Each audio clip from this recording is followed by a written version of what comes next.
All right, so Josh, Yes, sir. what are you doing here? I am replaning to the same thickness the bed on a 49 49 what? pickup truck, sir. Okay, 3100 series Chevrolet pickup truck. All right, so at this point, I'm going to let you go. Let me kill the machine.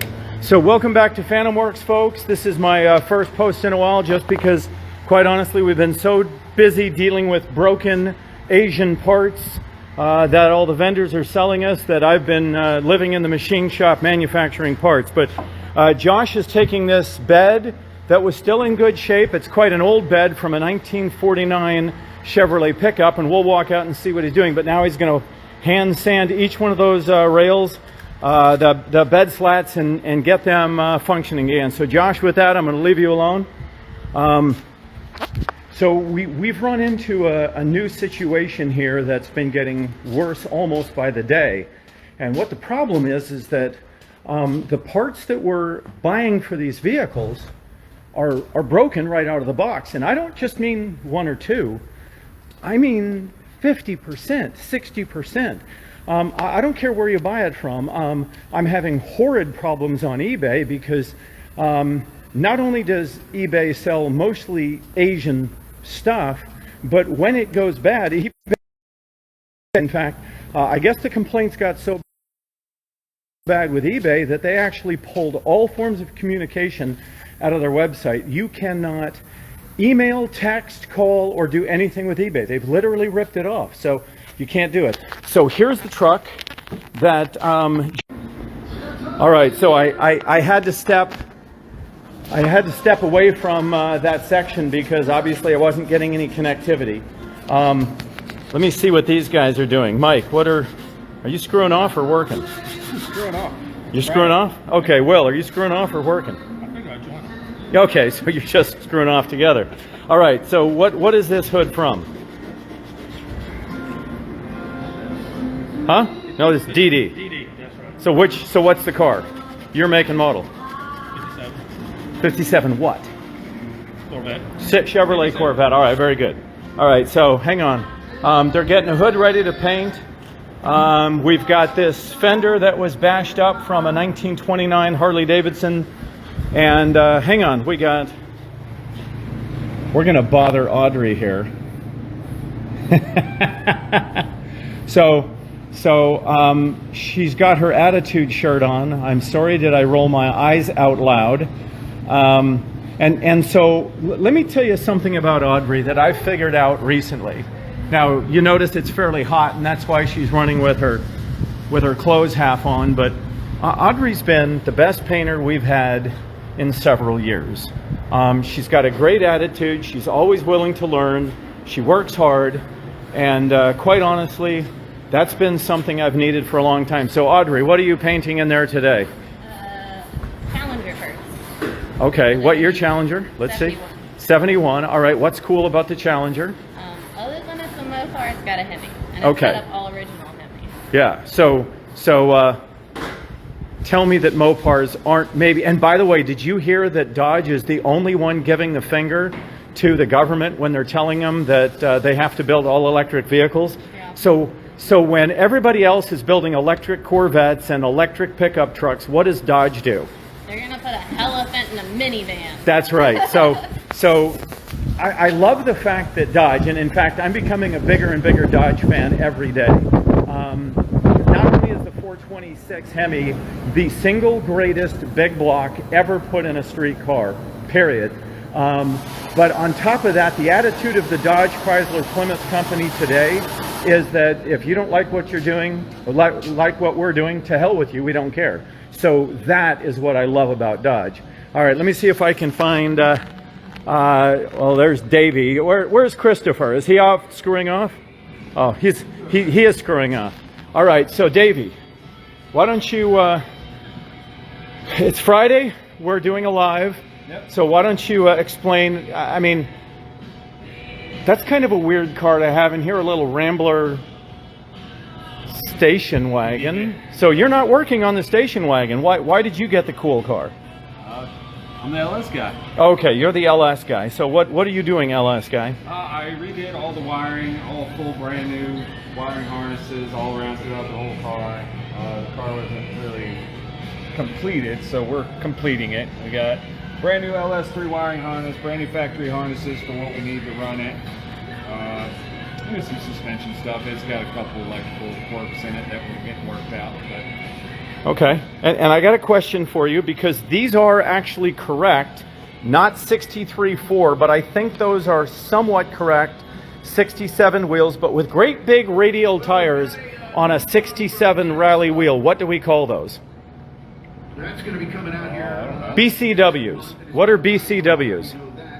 Birth control wheels. So in my opinion, this car needs a facelift on the wheels. So we're going to do that for the client. Right now we're focused on turning it back into a car that actually functions, and it's got the thing that I hate more. Yeah, it functions well. What is the thing that Dan Short hates more than life on classic cars? vintage air. Yes. Aftermarket air conditioning. And why is that? Because it never works with a crap. Okay, is it my opinion or is it garbage? Is that my opinion or is it horrible? Not all of it, but 99.9% of it is garbage. How often have you ever seen one come into our shop actually functioning? Rare.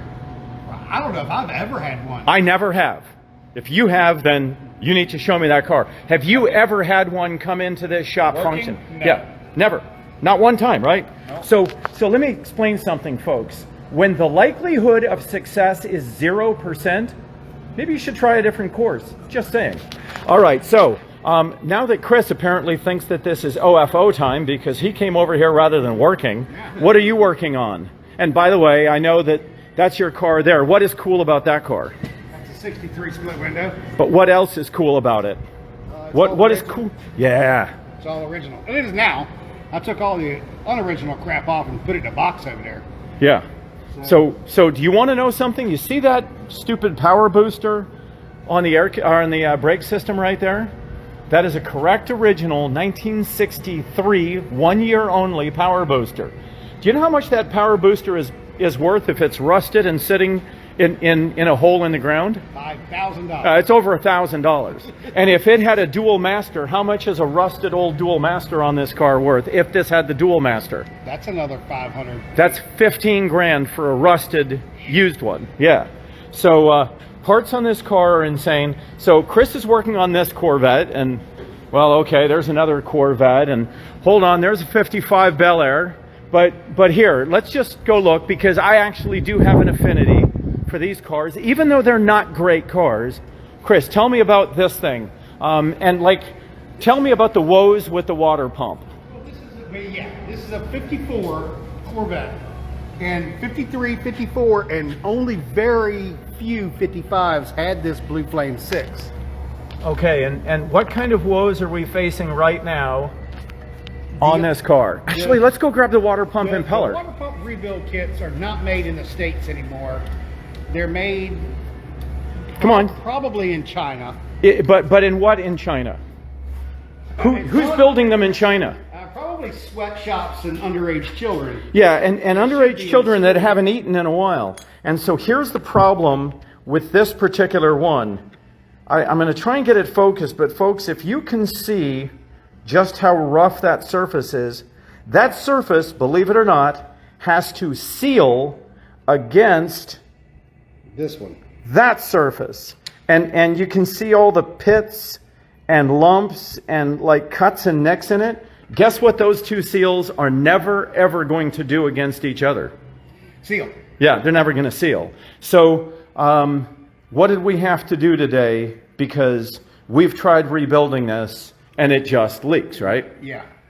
So we basically had to track somebody down that still had some leftover stock from days gone by. From 70, you realize this car is almost 70 years old? And we feel very fortunate to find one after doing the search for it. You can't even find a picture of this water pump online. Yeah. Much less a replacement. It's Right. a 2-year only pump. It's mega rare. If you got a Blue Flame 6 and your water pump doesn't leak, then consider yourself lucky. That's right. All right, so the good news is we found one, a wonderful lady named Carol Grossmuller, who, for those of you who are NCRS judges, you will probably recognize the name. For many, many years, she and her husband sold, like, literally the world's collection of early C1 Corvette parts.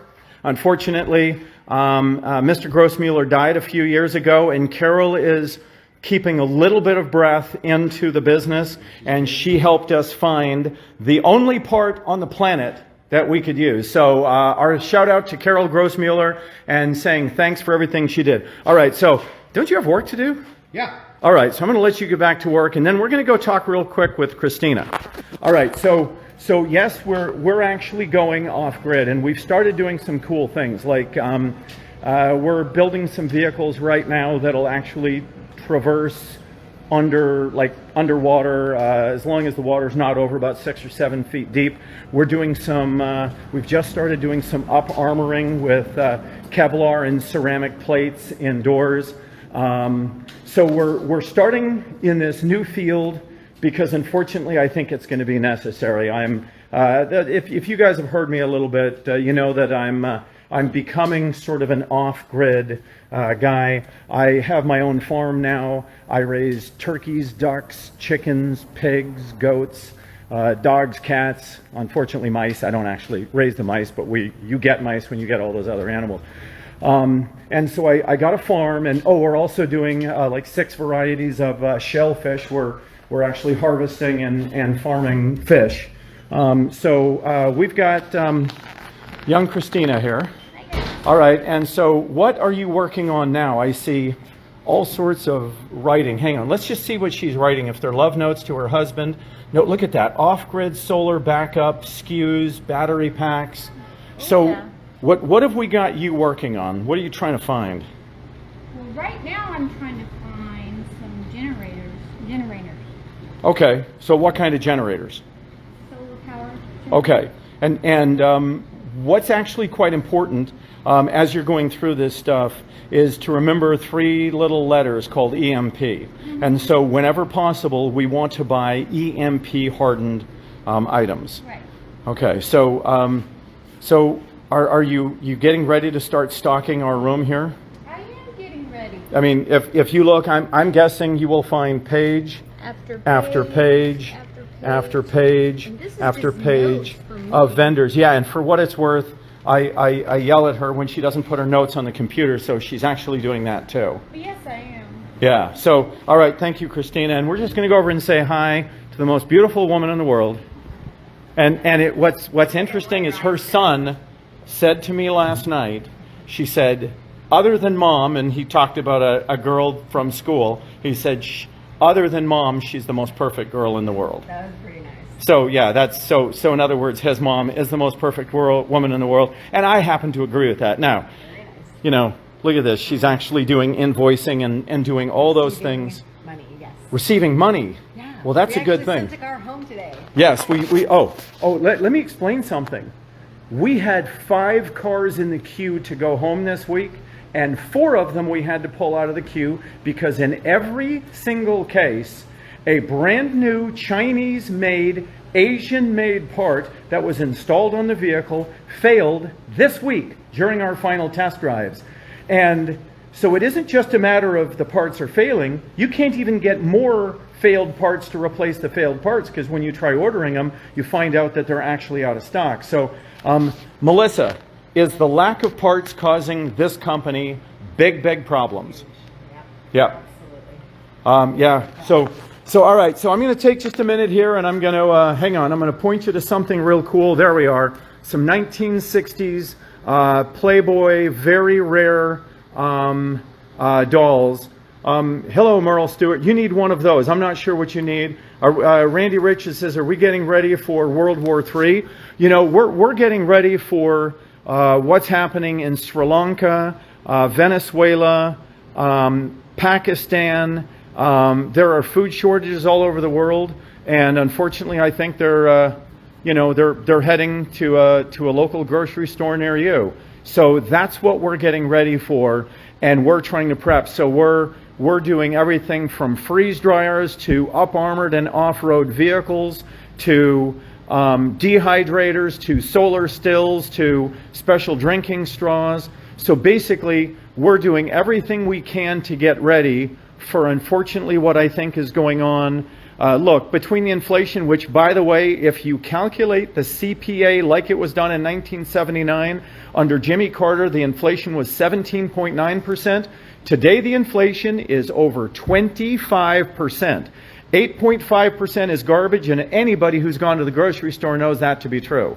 Folks, I'm going to let you go. Happy Friday. Tomorrow we are cutting trees down on a farm and dealing with getting ready for more prepping stuff. So God bless, Godspeed, and we will catch you